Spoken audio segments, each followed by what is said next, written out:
Hello friend, आपका स्वागत है इदरीसी हेल्थ केयर चैनल में। आज हम बात करेंगे tablet cold to cold tablet के बारे में।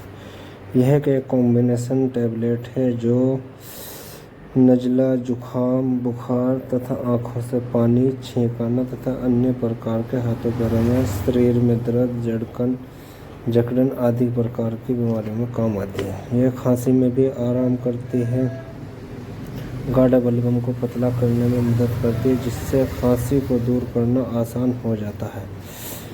साइड इफ़ेक्ट: सिर दर्द होना, चक्कर आना, तेज धड़कन, घबराहट होना, डर, चिंता होना तथा आदि प्रकार की परेशानी हो सकती है। यह एनाल्जेसिक, एंटीहिस्टामिक और एंटीडायरेटिक टैबलेट है। यह दिन में सुबह, दोपहर, शाम प्रयोग की जा सकती है।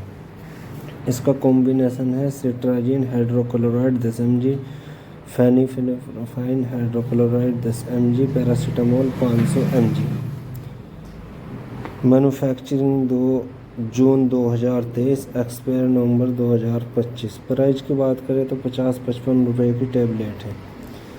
यह और अन्य कॉमन नामों से भी प्रयोग में उपलब्ध है। Cold to cold tablet, Sinarest tablet, Coldrex और अन्य प्रकार के पदार्थों में उपलब्ध है।